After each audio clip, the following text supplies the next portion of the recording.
Welcome to another Eat the Fruit production. Today we're exploring the Cosmogony of Taautus, a fascinating ancient text that tells the story of creation from the perspective of Taautus, or Thoth. Our journey begins with Sanchuniathon, a scribe from the ancient city of Beirut around 1400 BCE. His writings are some of the oldest surviving records of Phoenician mythology.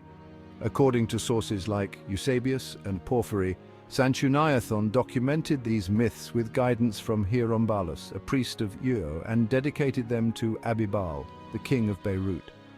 His work was highly regarded by these ancient scholars, even suggested to be the truest account of Phoenician mythology. Sanchuniathon's writings are placed in a mythological context that predates the Trojan War and aligns with the Greek heroic age. His work is believed to be contemporary with the time of Moses and the reign of Semiramis, queen of Assyria. As such, his account connects us to an ancient past, capturing a view of the world from a time that seems almost beyond history itself. From the Cosmogony of Taautus. He supposes that the beginning of all things was a dark and condensed windy air, or a breeze of thick air and a chaos turbid and black as Erebus, and that these were unbounded, and for a long series of ages destitute of form. But when this wind became enamored of its own first principles, which was chaos, and an intimate union took place, that connection was called pothos, and it was the beginning of the creation of all things. And it, the chaos, knew not its own production. But from its embrace with the wind was generated mot, which some call ilus or mud, but others the putrefaction of a watery mixture. And from this sprung all the seed of the creation and the generation of the universe.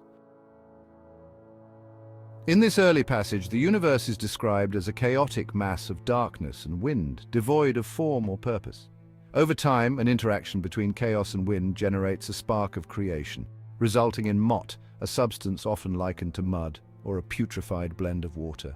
This parallels other creation stories like those of the Babylonians, Egyptians, and Hebrews, where life emerges from a dark and watery void.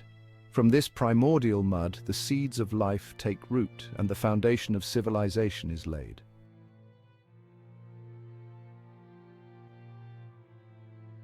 And there were certain animals without sensation, from which intelligent animals were produced, and these were called zophasimim, that is, the overseers of the heavens.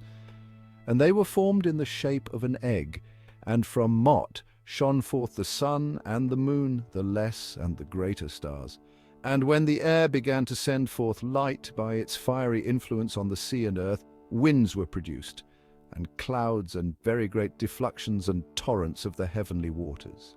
And when they were thus separated and carried out of their proper places by the heat of the sun, and all met again in the air, and were dashed against each other, thunder and lightnings were the result. And at the sound of the thunder, the before-mentioned intelligent animals were aroused and startled by the noise and moved upon the earth and in the sea, male and female.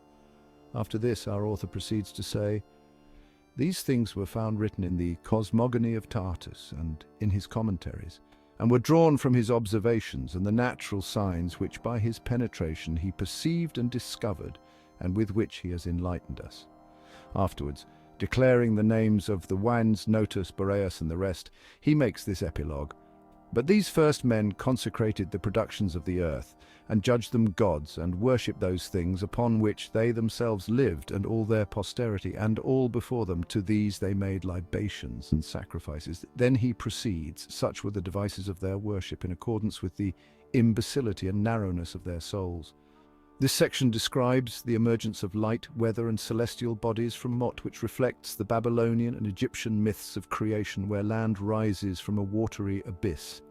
Animals come into being and gradually gain intelligence, symbolized by the zophasimim, or overseers of the heavens. These creatures formed in an egg bring forth the sun, moon, and stars. The text describes how early humans worshipped natural elements as gods, and we see a reflection of the social hierarchy that emerges with civilization. Eusebius's commentary here hints at his disapproval of this primitive form of worship, underscoring the idea that these early beings and the elements they revered were elevated to divine status as a result of humanity's limited understanding. The Cosmogony of Taautus offers a compelling glimpse into ancient beliefs about the origins of the world.